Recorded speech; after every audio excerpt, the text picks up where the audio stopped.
ভীষণ মজার fried rice recipe ঘরোয়া সকল উপকরণ দিয়ে খুব সহজেই তৈরি করে নিন। আসসালামু আলাইকুম। এখানে আমি ফ্রাইড রাইসটা তৈরি করার জন্য প্রথমেই নিয়ে নিয়েছি বুকের মাংস। এখানে আমি একটা মুরগির বুকের এক টুকরো, দুই সাইডের এক টুকরো মাংস নিয়ে নিয়েছি আর এরকম করে কেটে নিয়েছি। দিয়ে দিচ্ছি সামান্য পরিমাণে হলুদ গুঁড়া, সামান্য পরিমাণে লাল মরিচের গুঁড়া, দিয়ে দিচ্ছি 1 চা চামচ কর্নফ্লাওয়ার, দিয়ে দিচ্ছি স্বাদ অনুযায়ী লবণ। এবার আমি এটাকে মিক্স করে নিচ্ছি। একটু জিরা গুঁড়াও দিয়ে নিয়েছি। এবার এটাকে মেখে নেওয়ার জন্য একটুখানি সয়া সস দিয়ে নিয়েছি। এখানে আমি সামান্য পরিমাণে রসুন বাটা এবং সামান্য পরিমাণে আদা বাটা দিয়ে মিক্স করে নিয়েছি। এটা আর দেখাতে পারলাম না, দুঃখিত। এ পর্যায়ে এটা মিক্স করে 1 ঘন্টার জন্য রেস্টে রেখে নিয়েছি। চুলোয় একটা প্যান বসিয়ে নিয়েছি। এখানে 1 ঘন্টা রেস্টে রাখার পরে এই মাংসটাকে আমি এবার ভেজে নেব। চুলোয় প্যান বসিয়ে সামান্য পরিমাণ তেল দিয়ে মাংসটাকে ভেজে নিচ্ছি। দেখুন আমি মাংসটাকে সব জায়গায় করে ছড়িয়ে দিচ্ছি আর অল্প আছে এটাকে ভেজে নেব। চাইলে কিন্তু এটাকে রান্নাও করে নিতে পারেন, তবে একটু ভেজে নিলে বাচ্চারা খেতে বেশি পছন্দ করবে, এজন্য আমি এভাবে করে ভেজে নিচ্ছি মাংসটাকে। আপনারা চাইলে কিন্তু রান্নাও করে নিতে পারেন, তবে এভাবে ভেজে নিলে বাচ্চারা বেশি পছন্দ করে আর ফ্রাইড রাইসটা খেতে ভীষণ টেস্টি হয়।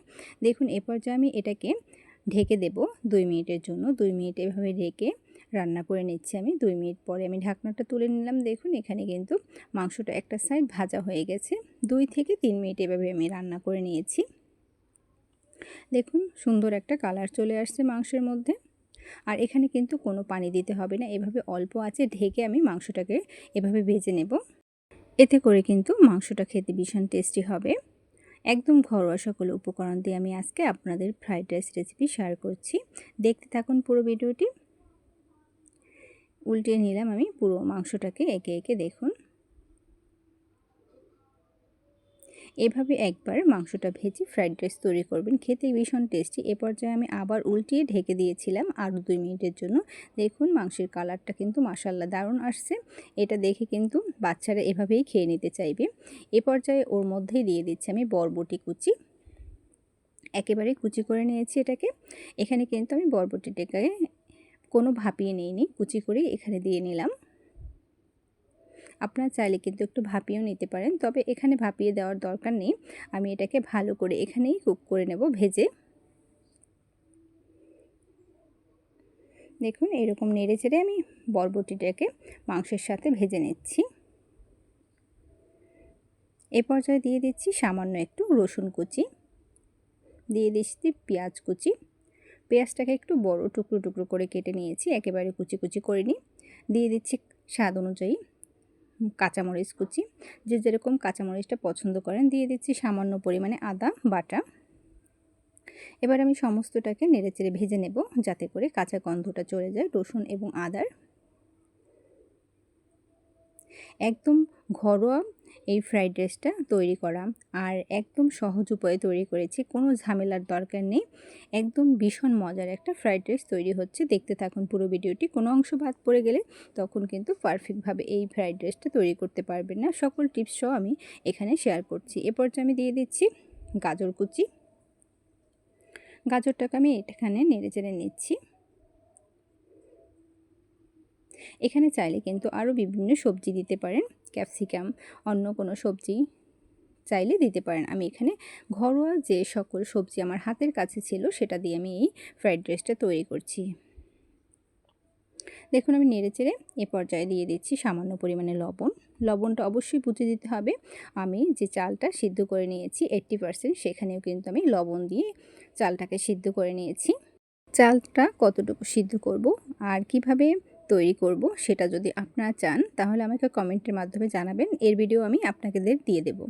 এ পর্যায়ে দেখুন এখানে নেড়েচেড়ে এটাকে ভেজে নিয়েছি। এ পর্যায়ে আমি এখানে দিয়ে দিচ্ছি 80% কুক করা পোলাওয়ের চালটাকে। দেখুন এখানে আমি দিয়ে নিচ্ছি আর এভাবে নেড়ে নিচ্ছি। এখানে যে যেরকম তৈরি করবেন সে অনুযায়ী পরিমাপটা নিয়ে নেবেন। আমি এখানে অল্প পরিমাণেই তৈরি করছি। দেখুন আমি এবার পুরো যে ভাতটা আমি তৈরি করে রেখেছিলাম সেটাকে দিয়ে নিলাম আর নেড়ে চেড়ে নিচ্ছি। এই ফ্রাইড রাইসটা তৈরি করতে একদম সময় লাগে না, মাত্র 5 মিনিটে। সকালের বাচ্চাদের টিফিনের জন্য এটা ঝটপট করে নিতে পারেন, আগে থেকে যদি চালটা এভাবেই সিদ্ধ করা থাকে। তাহলে কিন্তু 5 মিনিটের মধ্যে এই ফ্রাইড রাইসটা তৈরি করে নিতে পারবেন।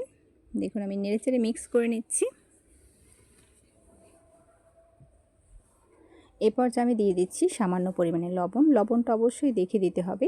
প্রথমে আমি চালটা সিদ্ধ করার সময় দিয়েছি আর সবজির মধ্যে সামান্য পরিমাণে দিয়ে নিয়েছি। এখানে দিয়ে দিয়েছি সয়া সস। এবার আমি এটাকে মিক্স করে নিচ্ছি। একদম সহজ ফ্রাইড রাইসটা তৈরি করা, একদম ঘরোয়া সকল উপকরণ দিয়ে খুব সহজে তৈরি করে নিন। আর দোকানে যেয়ে ফ্রাইড রাইস খেতে হবে না, এভাবে ঘরে বসেই খুব সহজে ফ্রাইড রাইস তৈরি করে নিন আর পরিবারের সকলকে অবাক করে দিন। এটা কিন্তু সকালের নাস্তায়, বিকেলের নাস্তায় এবং বাচ্চাদের টিফিনে ঝটপট করে দিতে পারেন। বাচ্চারা পেয়েও খুশি মনে এটা খেয়ে নেবে। ভীষণ মজার একটা ফ্রাইড রাইস রেসিপি, একদম ঘরে থাকা উপকরণ দিয়ে। এবার আমি দিয়ে দিচ্ছি সামান্য পরিমাণে টমেটো সস। এটা একদম শেষ পর্যায়ে দিয়ে নেড়েচেড়ে তুলে নেব এটাকে। দেখুন এটা কিন্তু আমার একদম তৈরি। ফ্রাইড রাইসটা কিন্তু একদম ঝুরঝুরে হয়েছে। এবার আমি চুলো থেকে নামিয়ে পরিবেশন করে নিলাম। দেখুন একদম খুব সহজে ঘরে থাকা উপকরণ দিয়ে ভীষণ মজার ফ্রাইড রাইস। আপনিও ঘরে বসে খুব সহজে এভাবে ঘরোয়া সকল উপকরণ দিয়ে তৈরি করে নিন ফ্রাইড রাইস। খেতে ভীষণ মজার।